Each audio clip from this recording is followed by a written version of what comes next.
Bienvenue dans cette nouvelle vidéo Géotopo. Au programme aujourd'hui, on dessine le plan en direct sur le terrain.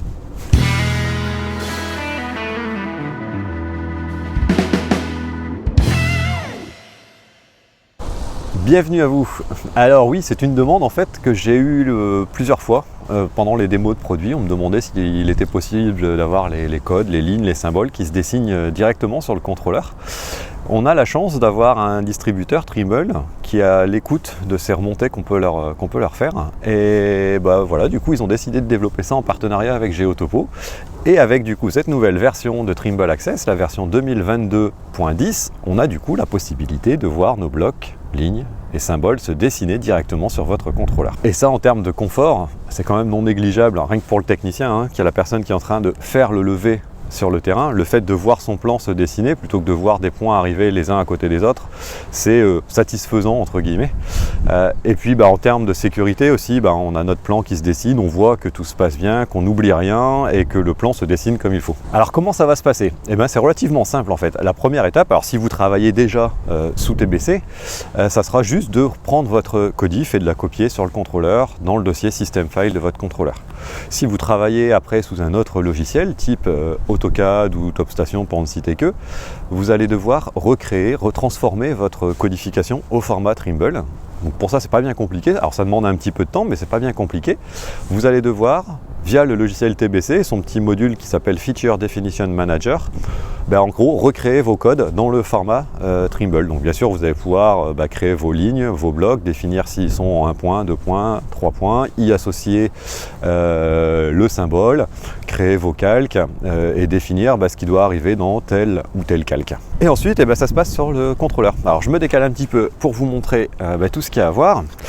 La première étape, on va créer une nouvelle étude, donc nouveau, qu'on va appeler codification par exemple.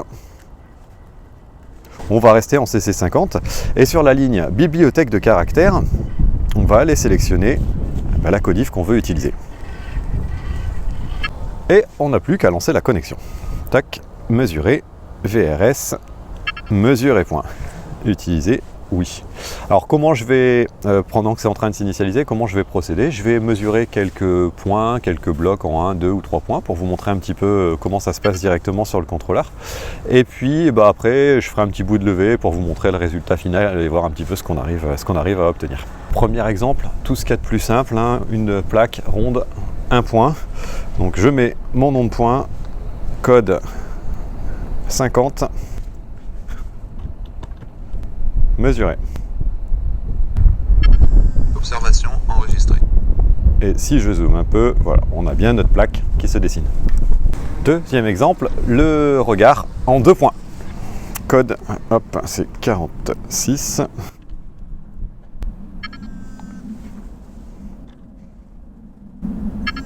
Observation enregistrée. Et on a bien le regard qui se dessine.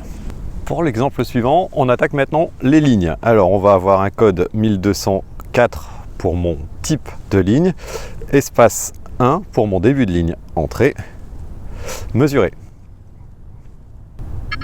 Observation enregistrée. Hop, on attaque un début de courbe ici, donc 1204 espace 7 pour démarrer la courbe. Observation enregistrée.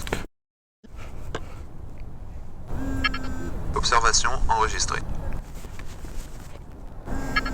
Observation et on a bien la enregistrée. courbe qui s'est dessinée. Deuxième exemple de ligne ici où on va lever du coup le bâtiment, donc code 6004 et qu'on va coupler avec le seuil de porte. Donc on démarre code 6004, espace 1 pour le début de ligne.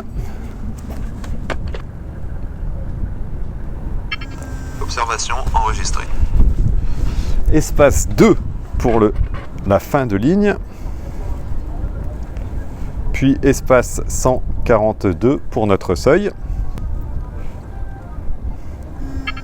Observation enregistrée. Re 142 pour la fin de notre seuil. Et on va recommencer par exemple une ligne de bâtiment. Mesurer. Observation enregistrée. Et on termine notre ligne.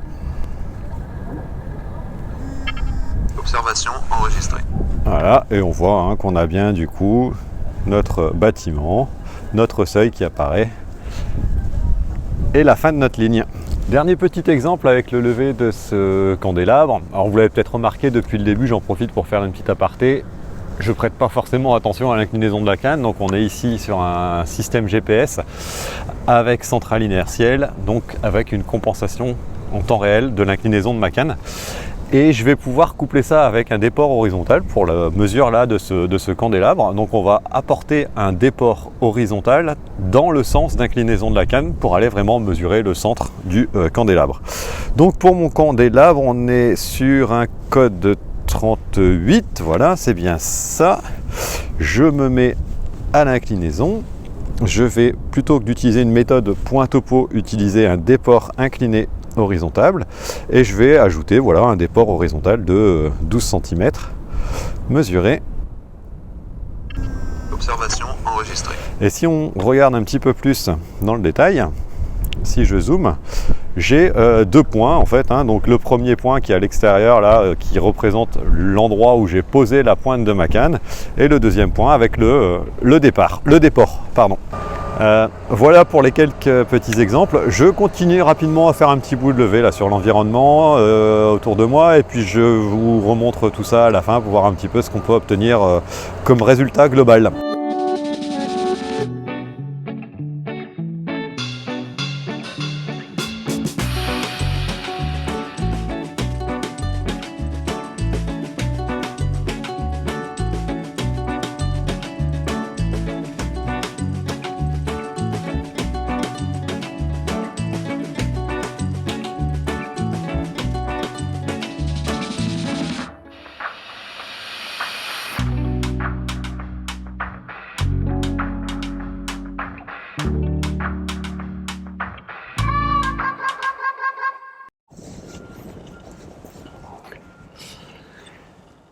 Voilà, donc on a fait, je vais compléter un petit peu le levé pour que vous puissiez vous rendre compte un petit peu plus en détail tout ce qui est possible de faire, hein. Donc on voit bien qu'on a toutes nos lignes de bâtiments qui apparaissent, on a, voilà, si je zoome un petit peu, les petites bornes qui apparaissent, les plaques, les bouches à clé, tout ça qui apparaît du coup directement sur l'écran. Et du coup ça amène quand même un petit intérêt. Je trouve que ça a un côté quand même un peu plus agréable et rassurant de voir le plan du coup se dessiner concrètement en temps réel sur le terrain. On est sûr de rien oublier. Voilà, écoutez, j'espère que cette petite fonctionnalité pourra vous aider dans votre quotidien. C'était Nicolas, GeoTopo, et je vous dis à bientôt pour de nouvelles vidéos topo.